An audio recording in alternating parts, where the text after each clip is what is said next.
Donc, je suis Christophe Lemay, je suis psychiatre à Brest et je travaille dans le service du professeur Walter. Je remercie Marie-Hole Descreps pour l'invitation. Je vais vous présenter le Work Package 3. Alors, ce que je vais vous présenter se situe au niveau, dans la grande diapo qui regroupe l'ensemble des Work Packages du RHU sur la partie gauche à droite. Sur la partie gauche en bas, pardon. Donc ça, le Work Package réunit différentes équipes académiques et industrielles. Alors le CHU à Brest et la fac, mais aussi le LIMIX à la Sorbonne et Sensix, le partenaire industriel. Alors Marie-Hole Descreps vous l'a dit, l'idée du RHU, c'est de proposer notamment des nouvelles modalités d'accompagnement, des nouvelles modalités de soins, en s'appuyant sur tout ce qui existe aussi, mais également sur des nouvelles technologies. Et le phénotype digital que je vais vous présenter, vise à utiliser l'ensemble des données qui peuvent être collectées et qui sont déjà collectées au niveau informatique quand on reçoit un patient, mais aussi à utiliser des nouvelles modalités de recueil, par exemple la tablette que je vais vous présenter. Alors il y a différentes tâches au sein du Work Package, je vais vous en présenter 3. Dont une que je connais mieux et dont je pourrais vous parler plus en détail. Alors la première, c'est l'utilisation d'une tablette. Alors c'est le Workpack, enfin, la tâche qui est dirigée par Pavel Lindbergh. Dans cette tâche, on s'appuie sur des signes cliniques qui sont déjà connus et documentés. Les symptômes neurologiques mineurs, c'est des symptômes neurologiques fins, des troubles de la sensitivo-moteurs fins qu'on peut identifier chez les patients schizophrènes et dans les phases prodromiques, mais qui sont parfois difficiles à mettre en évidence cliniquement. Donc l'idée de cette tâche, c'est d'utiliser un outil spécifique, la tablette, pour repérer ces anomalies sensitivo-motrices.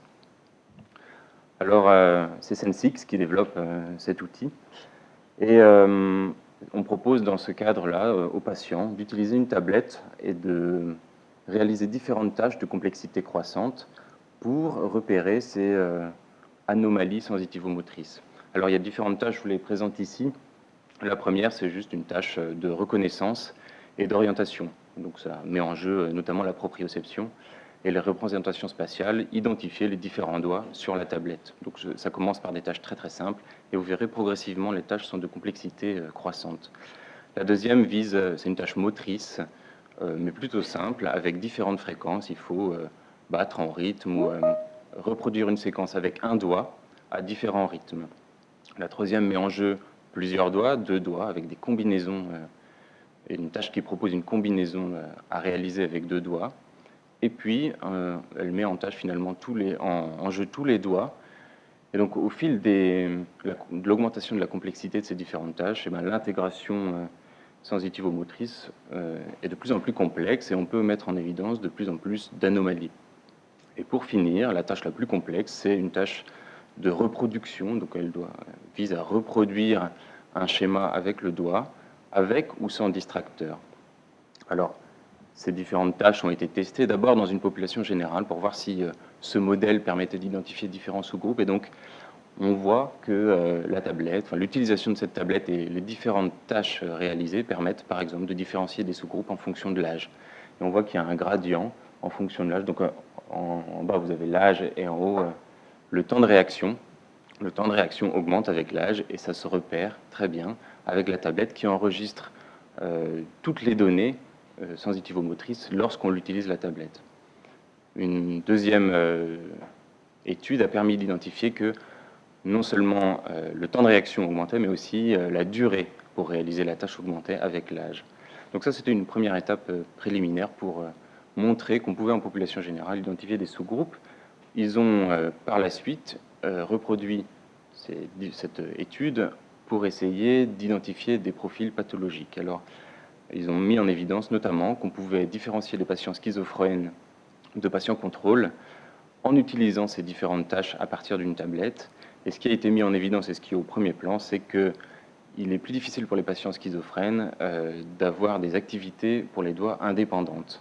Donc il y a des co-activations des différents doigts de manière beaucoup plus importante que chez les patients contrôle. Et la deuxième chose qui a été mise en évidence, c'est que dans la dernière tâche, qui est la plus compliquée, qui vise à reproduire un schéma avec le doigt. Donc vous voyez un exemple sur la diapo. La durée pour effectuer la tâche augmente chez les patients schizophrènes. Et alors, la précision de la tâche n'est pas altérée, mais la durée pour réaliser la tâche est beaucoup plus longue. Donc voilà un modèle de nouvelles technologies qu'on peut utiliser pour phénotyper et identifier des sous-groupes de patients pour proposer quelque chose de différent en fonction des anomalies qu'on peut retrouver. Le deuxième axe de ce work package, c'est la construction d'une ontologie. Alors, une ontologie, pourquoi faire et qu'est-ce que c'est? C'est construire un modèle qui peut être partageable entre les différents centres et donc qui se défait des variabilités de pratique et de conception en fonction des centres et qu'on peut réutiliser et compléter dans les différents centres. Alors, comment on construit ce modèle? C'est ça qui est important. On essaye d'associer toutes les données textuelles. Alors, ça se fait pour l'ontologie, pour cette tâche spécifique, de manière étroite avec le work package qu'a présenté Édouard Duchesnay. Mais on associe toutes les données textuelles qui sont recueillies pour un patient. Alors ça peut être très variable, ça va du mot du médecin qui adresse le patient, aux notes cliniques du psychiatre qui le reçoit, aux transmissions infirmières, aux métadonnées des analyses génétiques, du bilan biologique, aux métadonnées de l'imagerie, pas aux imageries en soi, pas au bilan biologique en soi, mais toutes les métadonnées qui sont associées. Toutes ces données-là que je viens de citer, c'est des données textuelles dont le sens est très variable. C'est la grande difficulté de l'ontologie, c'est d'associer des données qui ont une hétérogénéité sémantique. Donc toutes ces données, c'est textuel, c'est le même type de données, mais elles n'ont pas le même sens. Et à partir de l'ensemble de ces données, on essaie de construire un modèle qui permettra de situer un patient au sein de ce modèle. Et donc d'identifier un phénotype de patient avec certains patients qui sont à risque, non à risque haut, à risque bas. Premier épisode, évolution thymique, évolution dissociative. Et comme ça de guider un petit peu, avec un outil complémentaire, la prise en charge clinique. Alors une des difficultés supplémentaires, c'est qu'il faut que ce modèle qu'on construit soit en cohérence avec les référentiels existants. Alors la CIM10, la CIM11, la DSM5, RDoC, ça vient alimenter la construction du modèle. Alors bon, une représentation, c'est peut-être peu parlant, mais voilà un peu comment, au niveau fondamental, comment ça se construit et comment ça se présente ensuite une ontologie. Je vais vous parler maintenant de la troisième tâche, qui est l'analyse linguistique. C'est celle qu'on pilote à Brest, donc dont je peux vous parler un peu plus longuement et plus précisément. Elle a pour but d'identifier des marqueurs linguistiques afin de créer une signature ou un profil linguistique pour guider la prise en charge des patients à risque. Alors ça s'appuie sur différentes données de la littérature, mais le postulat de base, c'est que le discours ou ce que le patient dit, c'est le reflet du psychisme et que c'est un reflet de ce qui se passe. Alors ça a été repéré depuis le tout début dans les premières descriptions par Bleuler et par Kraepelin, c'est ce qui a été appelé très rapidement la désorganisation psychique. Et il y a eu tout un tas de noms, le trouble des associations, le trouble de la pensée formelle, le discours désorganisé. Et c'est repris dans les classifications actuelles, le DSM-4, mais finalement assez tard, parce que ça n'apparaît que dans le DSM-3, je crois, sous le terme de désorganisation. Et donc, l'idée, c'est qu'à partir de ce que dit le patient, on peut repérer des anomalies qui sont le signe des troubles à venir. Alors, dans la littérature, toujours, ça a été prouvé qu'on peut le faire, par exemple, pour les patients schizophrènes. Il est possible de modéliser d'une certaine manière la désorganisation chez les patients schizophrènes et de différencier un patient schizophrène d'un patient contrôle, mais une étape supplémentaire, de différencier un patient schizophrène d'apparenté au premier degré, et même de différencier des apparentés au premier degré de patients schizophrènes de sujets contrôle. Tout ça par une analyse linguistique. Ça veut dire que le discours du patient est enregistré, retranscrit, et à partir de l'analyse du verbatim de ce qui a été dit, on peut repérer les patients et les apparenter au premier degré, les différencier des sujets contrôle.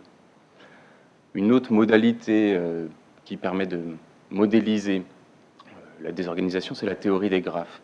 Là aussi, ça a été prouvé dans la littérature qu'on peut à partir de la théorie des graphes, donc c'est une autre modalité d'analyse, repérer chez les patients qui présentent un premier épisode de psychose ceux qui vont évoluer vers une psychose thymique et ceux qui vont évoluer vers une psychose dissociative, avec toutes les implications thérapeutiques qu'on connaît.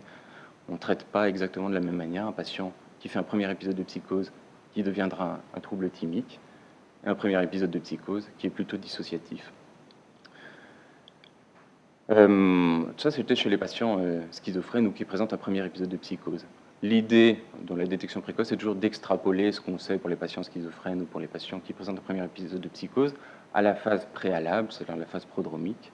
Là aussi, dans la littérature, ça a été testé, et notamment une équipe qui a permis de mettre en évidence, enfin, qui a fait des travaux qui ont permis de mettre en évidence qu'il y avait déjà chez les patients en phase prodromique, avant la décompensation, des désorganisations subtiles dans le discours qui permettent de prédire la transition.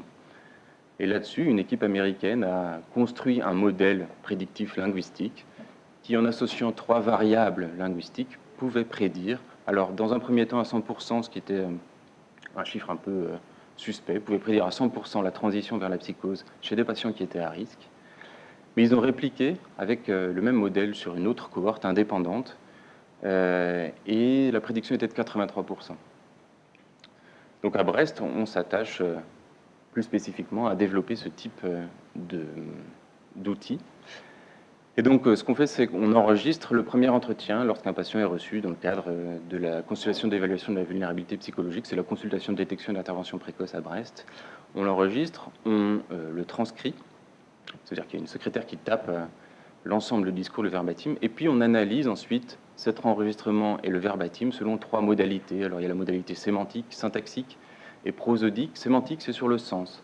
Alors c'est ce qui permet de modéliser la désorganisation selon les 2 méthodes que je vous ai présentées juste avant, la théorie des graphes et la LSA. Syntaxique, c'est plutôt sur l'organisation, comment est organisé le discours, comment le patient organise sa phrase et quelle structure grammaticale il utilise. Et la modalité prosodique, c'est sur la manière dont les sons sont produits. Alors c'est assez intéressant parce que ça permet de rattacher ces travaux à des hypothèses neurodéveloppementales et organiques de développement de la schizophrénie, sur la manière dont les sons sont formés, et notamment la conformation de la cavité buccale, la forme et les muscles musculo-squelettiques de la cavité orale, au niveau de la langue, au niveau des lèvres et au niveau du pharynx. Le but de ces travaux, c'est d'identifier donc des marqueurs prédictifs pour produire ensuite un algorithme décisionnel à partir de marqueurs linguistiques. Alors des marqueurs linguistiques, pour l'instant, on est dans la phase préalable où on identifie de très nombreux marqueurs linguistiques, on ratisse le plus largement possible. Alors pour l'instant, il y a 40 à 50 marqueurs linguistiques différents, qui va du nombre de mots, c'est un des marqueurs linguistiques le plus simple et le plus facile à calculer, jusqu'aux méthodes beaucoup plus élaborées comme la Latent Semantic Analysis, qui donc calcule un score de cohérence pour l'ensemble du verbatim et pour l'ensemble de ce qui a été dit par le patient. Alors pour faire différents tests, on teste ensuite, comme l'équipe américaine, des différentes combinaisons de marqueurs, et on essaye d'identifier une combinaison de marqueurs qui serait la signature de l'état à risque ou d'un marqueur trait, et une combinaison de marqueurs qui serait la signature d'un marqueur état ou du risque de transition. Et pour l'instant, on a mis en évidence une combinaison de 3 marqueurs qui en plus ont un vrai sens clinique. C'est donc la cohérence globale du discours, l'utilisation du pronom personnel « je », la difficulté, enfin on constate que les patients à risque utilisent de manière beaucoup moins importante la première personne lorsqu'ils parlent de leur vie, d'eux-mêmes. Ils ont beaucoup plus tendance à utiliser des pronoms à la 3e personne ou des pronoms impersonnels. Et le 3e marqueur qu'on utilise et qu'on a identifié, c'était le nombre de mots. Voilà un petit peu comment on pourrait, à partir des nouvelles technologies, construire un phénotype digital en associant toutes ces données-là, soit collectées, qui sont déjà dans les dossiers médicaux informatisés, soit à partir de nouveaux outils qui permettraient de collecter de nouvelles données. Merci. Merci beaucoup, Christophe.